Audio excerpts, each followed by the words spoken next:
Hello दोस्तों।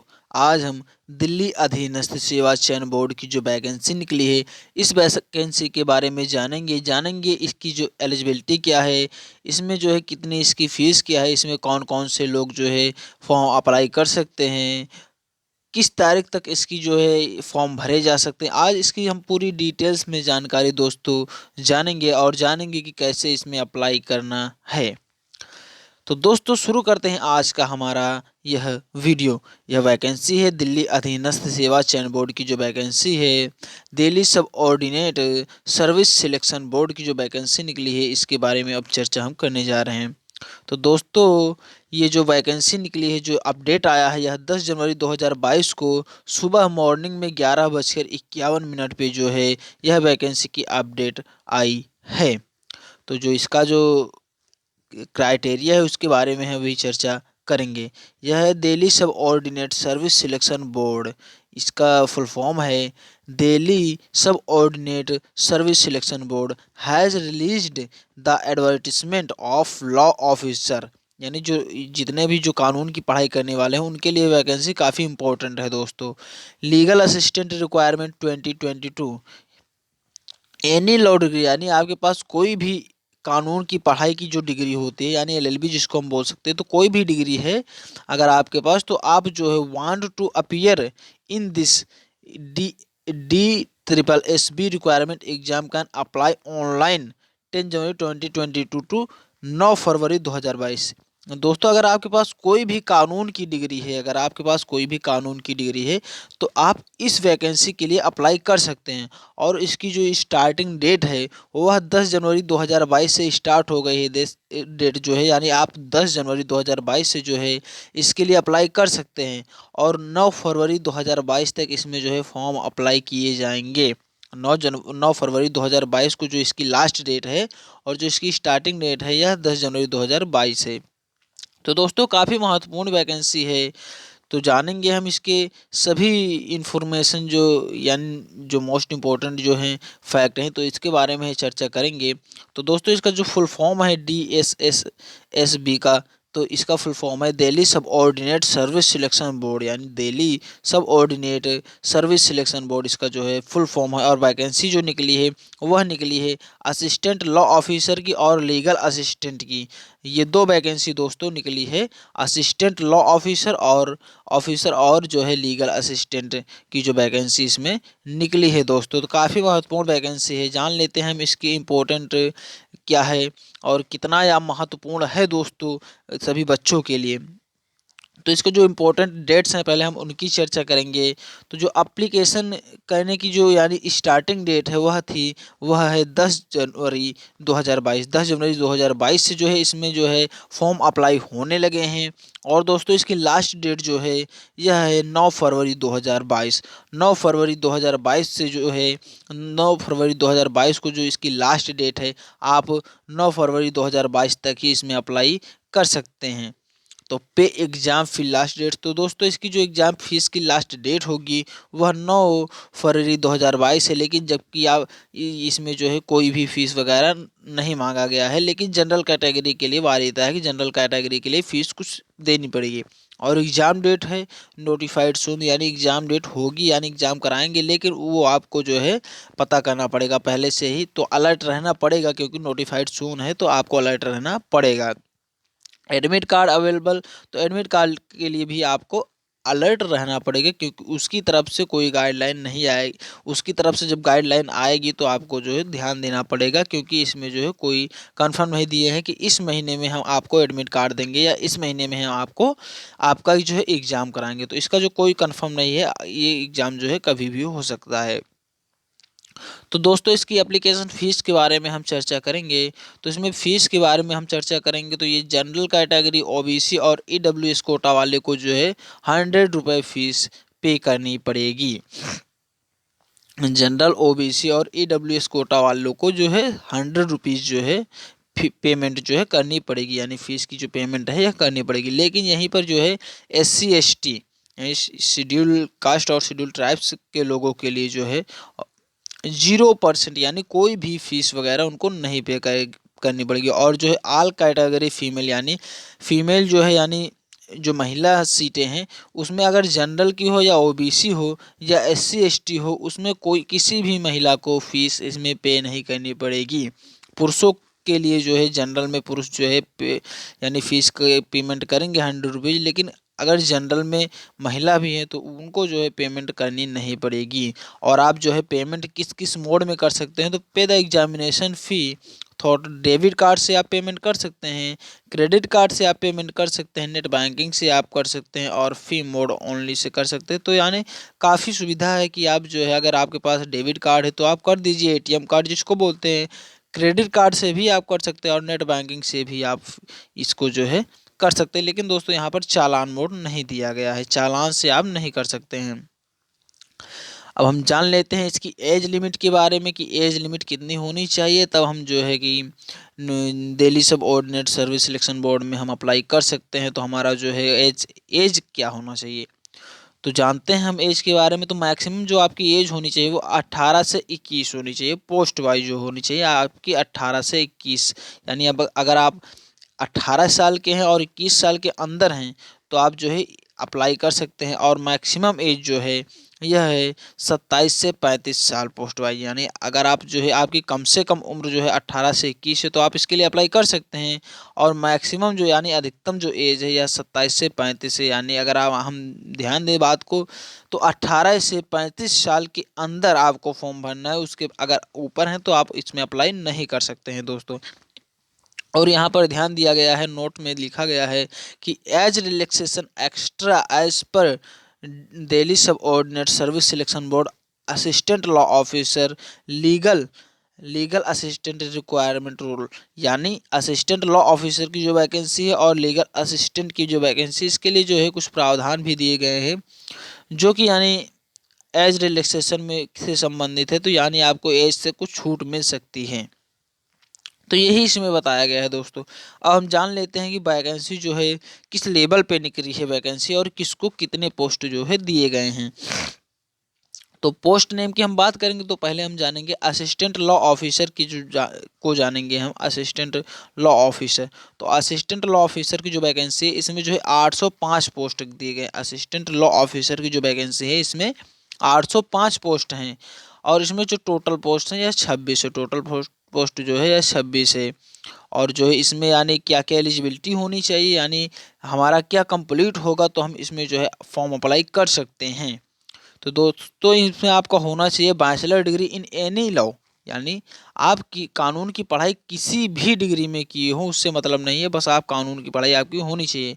और LLB होनी चाहिए क्योंकि यही तो मेन है कानून की पढ़ाई में। तो LLB in any recognised university in India. यानी एलएलबी आप किए हो किसी भी यूनिवर्सिटी से, भारत से किए हो, लेकिन आप किसी भी भारत की यूनिवर्सिटी से आप जो है अगर एलएलबी किए हैं तो आप इसमें असिस्टेंट लॉ ऑफिसर की वैकेंसी में आप अप्लाई कर सकते हैं दोस्तों। विद एक्सपीरियंस भी आपका होना चाहिए क्योंकि एक्सपीरियंस रिक्वायर्ड है, तो आपको एक्सपीरियंस भी होना चाहिए। तो दोस्तों एक्सपीरियंस जरूरी है। और लीगल असिस्टेंट में इसमें जो है टोटल 22 पोस्ट हैं। लीगल असिस्टेंट जो सेकंड वैकेंसी है इसमें 22 पोस्ट है और इसमें जो टोटल पोस्ट है 26 है। और इसमें भी वही सिस्टम है कि बैचलर डिग्री आपकी होनी चाहिए लॉ में, बैचलर डिग्री जो है कानून में होनी चाहिए और LLB in any recognised university in India से होनी चाहिए। यानी एलएलबी आप किसी भी भारत की किसी भी यूनिवर्सिटी से आपने एलएलबी की हो। तो दोस्तों हम जान लेते हैं कैटेगरी वाइज वैकेंसी डिटेल्स। तो कैटेगरी वाइज वैकेंसी डिटेल्स केवल जो है अनरिजर्व को 20% जो है अनरिजर्व को 20% जो है दिया गया है। तो दोस्तों काफ़ी महत्वपूर्ण वैकेंसी है। और हम जान लेते हैं कि यानी जो फैक्ट है हम जान लेते हैं कि जो इसके बारे में कि Delhi subordinate service selection board ALO legal assistant 2022 department wise vacancy details. यानी डिपार्टमेंट में कौन कौन से डिपार्टमेंट में जो है कौन कौन सी वैकेंसी निकली है। यानी वैकेंसी निकली है तो Delhi subordinate service selection board के अंतर्गत ही, लेकिन जो है इसके तहत किस किस विभाग में आपको काम करने का मौका मिलेगा तो उसको हम पहले जान लेते हैं। तो इसमें जो फर्स्ट है यह है Delhi jail board. Delhi jail board इसमें जो है दिल्ली जेल बोर्ड इसमें जो है हम इसमें टोटल जो है 2 पोस्ट निकली। दिल्ली जेल बोर्ड इसमें जो है केवल 2 पोस्ट निकली है और इसकी जो एज लिमिट होगी वह है 18 से 27। यानी आप 18 से कम नहीं होने चाहिए और 27 से आपको ऊपर नहीं होना है। तो और एक्सपीरियंस इसमें दोस्तों 2 साल का, अगर आपके पास 2 साल का एक्सपीरियंस है तो और जो है कि आपकी एज जो है 18 से 27 के बीच में है, प्लस 2 साल का एक्सपीरियंस है, प्लस आपके पास बैचलर डिग्री है कानून की, तो आप इसमें अप्लाई कर सकते हैं। काफ़ी महत्वपूर्ण वैकेंसी और दोस्तों अच्छी वैकेंसी है। दूसरा है Delhi pollution control committee DPCC, Delhi pollution control committee DPCC. इसमें जो है टोटल पोस्ट जो है, इसमें टोटल पोस्ट 3 निकली हैं, 3 टोटल पोस्ट इसमें निकली हैं। और इसकी जो एज लिमिट की बात करें हम तो इसमें है 18 से 30। अगर आप 18 से कम 18 के 18 से ज़्यादा और 30 से कम है तो आप इसके लिए अप्लाई कर सकते हैं। और दोस्तों इसमें जो एक्सपीरियंस है वह आपको 3 साल का होना चाहिए, प्लस 3 साल का आपसे यह एक्सपीरियंस मांग रहे हैं। और हमारा थर्ड वैकेंसी है, थर्ड जो निकली है यानी थर्ड जो इसका विभाग है यह है department of law justice and legislative affairs. तो इसकी जो पोस्ट निकली है यह टोटल 4 पोस्ट है, department of law justice and legislative affairs. इसमें जो है 4 पोस्ट निकले हैं और आपकी इसमें एज होनी चाहिए 18 से 30 साल के बीच की होनी चाहिए। और इसमें आपका जो एक्सपीरियंस है यह 2 साल है। अगर आप यानी आपके पास जो है इसमें 4 पोस्ट निकली है और 18 से 30 साल के बीच की आपकी उम्र है और 2 साल क्या आपका एक्सपीरियंस है तो आप इसमें अप्लाई जो है दोस्तों कर सकते हैं। हमारा अगला प्रश्न है department of trade and taxes, department of trade and taxes इसका जो अगला विभाग है 4th नंबर। तो इसमें जो पोस्ट निकले हैं जो पोस्ट है यह 6, इसमें जो है 6 पोस्ट निकले हैं। और इसकी हम एज लिमिट की बात करें दोस्तों तो 21 से 30 साल है। इसकी जो एज लिमिट है यह 21 से 30 साल है। 21 से 30 साल के बीच अगर आप हैं तो आप इसके लिए अप्लाई कर सकते हैं। और इसका जो एक्सपीरियंस है आपसे ये 2 साल का एक्सपीरियंस मांगेंगे, यानी आपका जो है 2 साल का एक्सपीरियंस होना चाहिए। हमारा अगला जो है दोस्तों 5 नंबर, यानी 5 नंबर में जो है क्या हमको सेवा मिलेगी तो इसमें है Delhi urban shelter improvement board, Delhi urban shelter improvement board. इसमें जो टोटल 4 पोस्ट है, एज लिमिट आपकी 18 से 30 होनी चाहिए, प्लस एक्सपीरियंस आपका 3 साल का एक्सपीरियंस भी दोस्तों होना चाहिए। हमारा अगला है north Delhi municipal corporation, north Delhi municipal corporation north DMC. तो इसमें टोटल 4 पोस्ट हैं और आपकी एज लिमिट जो है यह 18 से 35 के अंतर्गत होनी चाहिए और इसमें प्लस 2 साल का आपका एक्सपीरियंस भी होना चाहिए दोस्तों। अगला प्रश्न है, अगला जो हमारा है अगला टॉपिक तो यह है साउथ दिल्ली। पहला नॉर्थ दिल्ली था, फिर है south Delhi municipal corporation south DMC, Delhi municipal corporation. इसमें जो टोटल पोस्ट है 2 निकले हैं। एज लिमिट आपकी 21 से 35 के अंतर्गत होनी चाहिए, प्लस आपका 2 साल का एक्सपीरियंस भी आपका 2 साल का एक्सपीरियंस भी आपका होना चाहिए। अगला दोस्तों है यह है Delhi pollution control committee DPCC, Delhi pollution control committee DPCC. इसमें जो टोटल जो पोस्ट हैं यह 1 पोस्ट है, केवल 1 पोस्ट इसमें है। और इसकी जो एज लिमिट की बात करें तो इसकी 18 से 30 के अंतर्गत एज आपकी होनी चाहिए, प्लस 4 ईयर का आपका जो है 4th ईयर का जो आपका जो है एक्सपीरियंस होना चाहिए। तो काफ़ी महत्वपूर्ण वैकेंसी है दोस्तों और जो है आप इसमें अप्लाई कर सकते हैं, काफ़ी बढ़िया वैकेंसी है। तो इसके बारे में हम जान लेते हैं कि आपको फॉर्म फिल कैसे करना है। Delhi subordinate service selection board में आपको फॉर्म कैसे फिल करना है, असिस्टेंट लॉ ऑफिसर और लीगल असिस्टेंट की जो फॉर्म वैकेंसी निकली इसमें आपको फॉर्म कैसे फिल करना है दोस्तों। तो आप इसका जो नोटिफिकेशन है सबसे पहले तो आप इसका नोटिफिकेशन आपको डाउनलोड कर लेना है, क्योंकि हमने वीडियो में तो काफ़ी जो है महत्वपूर्ण बातों को डिस्कस कर लिया है, लेकिन आपको जो नोटिफिकेशन है उसको एक बार डाउनलोड करके अच्छे से दोस्तों उसको पढ़ लेना है। और इसका जो सेकेंड पॉइंट है यह है requirement application from in Delhi subordinate service selection board exam online from 2022, यानी इसका जो एग्ज़ाम है यह ऑनलाइन की यानी डेट तो आ गई है।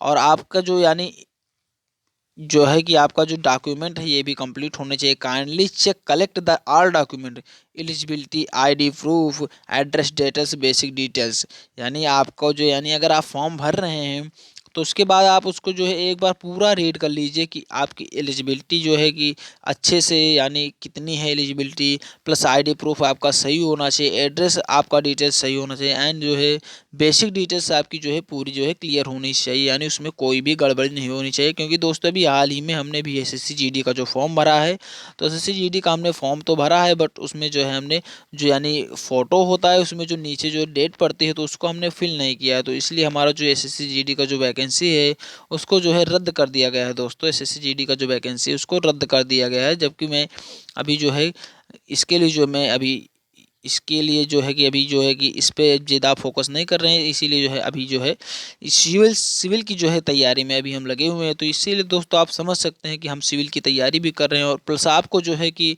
एक से एक जो है महत्वपूर्ण बातों को जो बता रहे हैं, तो इसलिए जो है कि आपको काफ़ी ज़्यादा फ़ायदा होने वाला है। क्योंकि हमको जो जानकारी मिलती है, हम जो पढ़ते हैं आपको हम आपको शेयर करते हैं, तो काफ़ी दोस्तों यह वीडियो महत्वपूर्ण होने वाली। और जो जीके विद प्रिंस का जो यूट्यूब चैनल है ये सभी केवल पढ़ाई से संबंधित है। हम यह वीडियो भी जो है पढ़ाई से संबंधित ही लाए हैं, क्योंकि इसमें जो नोटिफिकेशन निकली है, वैकेंसी निकली है, पढ़ाई से संबंधित बच्चों विद्यार्थियों के लिए ही इम्पोर्टेंट है।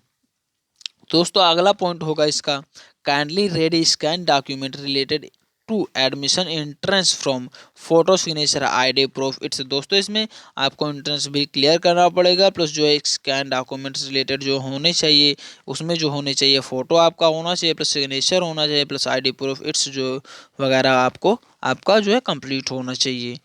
प्लस जो है before submit the application from must check the preview and all column care fully.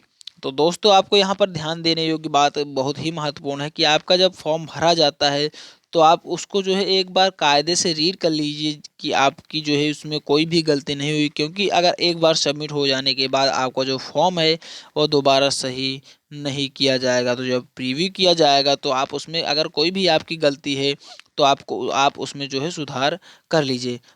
उसके बाद टेक अ प्रिंट आउट, अगर आपने सबमिट करने के बाद आप उसका एक प्रिंट आउट निकाल लीजिए, प्लस फाइनल सबमिट फॉर्म जो है वह निकल आएगा। तो यानी अगर आप जो है सबमिट करने के बाद जो उसका प्रिंट होता है उसको आप निकलवा लीजिए, तो प्रिंट जो है बहुत ही दोस्तों महत्वपूर्ण हो जाएगा।